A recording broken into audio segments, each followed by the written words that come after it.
श्री स्वामी समर्थ. तुम्हा सगळ्यांच्या आपल्या स्वामीसूत्र चॅनलवर मनापासून स्वागत. स्वामी भक्त हो, आज पुन्हा एकदा तुमच्यासाठी नवीन व्हिडिओ घेऊन आलेली आहे. आजचा जो विषय आहे ना तो तारक मंत्रासंबंधी आहे. आता तारक मंत्र म्हटलं तर तो प्रत्येकाला ठाऊक आहे, पण क्वचित जर कोणाला ठाऊक नसेल तर त्यांच्यासाठी दोन ओळी सांगते. निशंक हो निर्भय हो म्हणारे प्रचंड स्वामी बळपाठी रे, असा हा तारक मंत्र आहे. म्हणजे ही सुरुवात आहे, त्याच्या पुढे तुम्ही एवढं जरी गुगलला सर्च केलं तरीही तुम्हाला तारक मंत्र मिळून जाईल. आता हा जो तारक मंत्र आहे तो अगदी 99% स्वामी सेवेकरांच्या घरी रोजच्या रोज म्हटला जातो.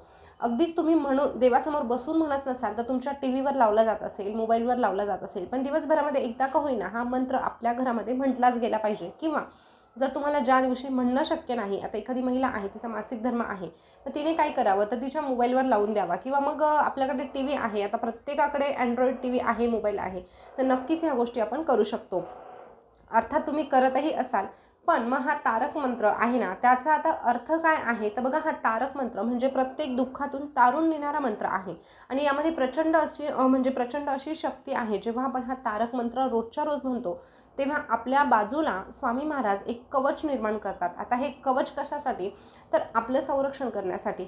आता संरक्षण कशापासून तर बघा, ह्या जगामध्ये वावरत असताना भरपूर गोष्टींचा सामना करावा लागतो. सकारात्मक ऊर्जा, नकारात्मक ऊर्जा आपल्या आजूबाजूला सतत फिरत असतात आणि यामध्ये जी सकारात्मक ऊर्जा आहे ती आपल्या कामाची असते, त्यामुळे स्वामी बरोबर तिला आपल्यापर्यंत घेऊन येतात. पण जी नकारात्मक ऊर्जा असते, वाईट शक्ती असतात. आता वाईट शक्ती म्हणजे काय तर काही लोकांचे वाईट विचार देखील आपल्याला म्हणजे आपल्यापर्यंत पोहोचत असतात आणि त्याचा म्हणजे नकारात्मक परिणाम जो आहे ना तो आपोआप आपल्यावर होत असतो.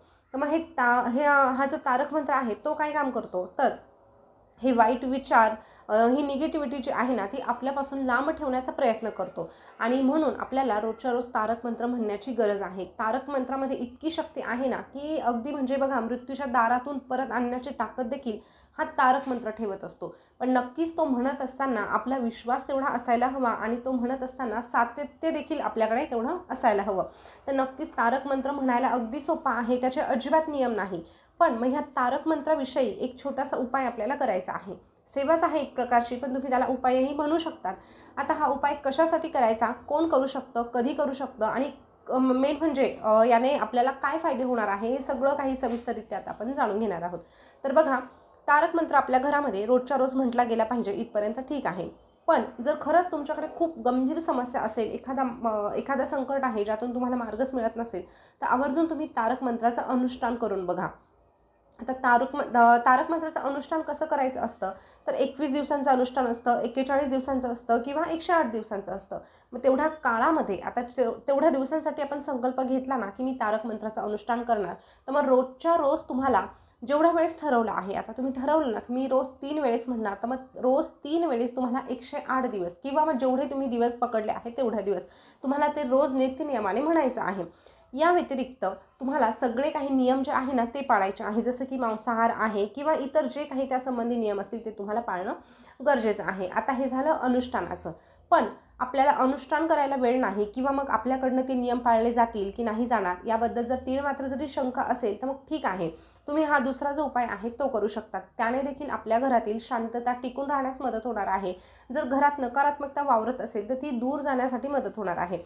आता नकारात्मकता ही फक्त वाईट शक्तींमध्ये नसते तर आपल्या मनामध्ये देखील असते, हे मान्य करायला हवं. आपण नेहमी दुसऱ्यांमध्ये नकारात्मकता शोधत असतो, वाईट शक्तीमध्ये नकारात्मकता शोधत असतो, पण कधी कधी आपलं जे मन आहे ना त्यामध्ये देखील नकारात्मकता दडलेली आहे आणि ती बाहेर जर घालवायची असेल तर नक्कीच आपल्याला तारक मंत्र मदत करत असतो.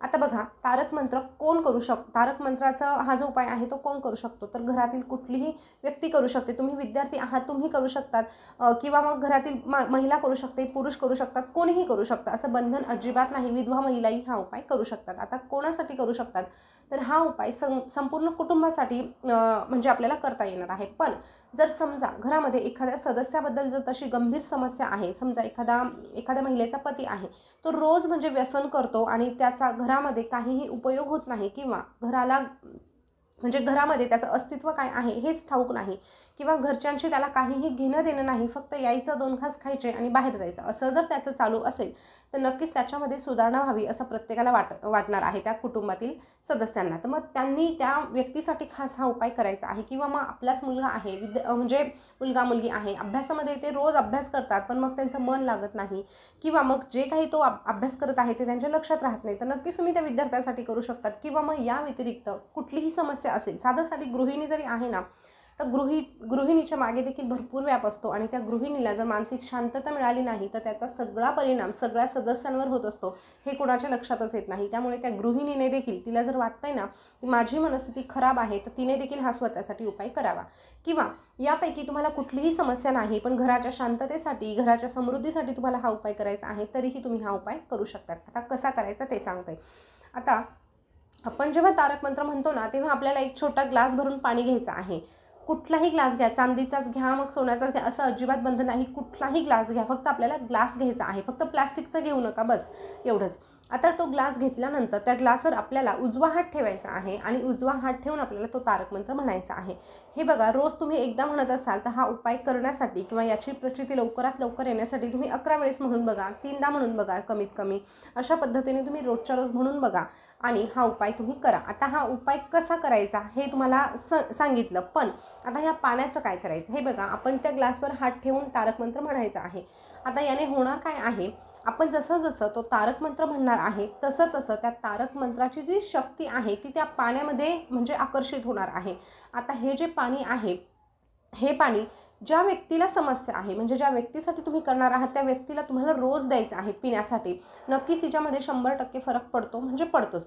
किंवा या व्यतिरिक्त तुम्हाला काय करता येईल, तर हे जे पाणी आहे ना, ते सगळ्यांचं जे पिण्याचं पाणी आहे ना त्यामध्ये ओतून द्यायचं आहे, म्हणजे जेणेकरून त्याचा फायदा जो आहे तो सगळ्यांना होणार आहे. कारण बऱ्याच घरांमध्ये असं म्हटलं जातं की हे काही नसतं, म्हणजे ह्या ज्या गोष्टी आहे ना त्या सगळ्या अंधश्रद्धा आहे आणि आम्ही ह्या गोष्टी मान्य करत नाही. आता जर एखाद्या महिलेला जर खूप वाटत असेल की नाही आपण हा उपाय करायलाच हवा, तिचा जर विश्वास असेल, पण समोरची व्यक्ती जर ऐकून घेणारी नसेल, तर मग ती काय करणार, तर तिने काय करावं, तर सरळ तिने हा उपाय करायचा आहे. पण हे जे पाणी आहे ना ते आपलं पिण्याचं पाणी असतं ना, माठ असो किंवा मग तुम्ही जे काही पंचपात्री, हंडा जे काही भरून ठेवतात त्या पाण्यामध्ये तुम्हाला ओतून द्यायचं आहे. अशा पद्धतीने याचा फायदा सगळ्या घरच्यांना होणार आहे. पण फक्त एखाद्या व्यक्तीसाठी जर तुम्हाला हा उपाय करायचा असेल तर मग फक्त त्या व्यक्तीलाच तुम्हाला ते पाणी द्यायचं आहे.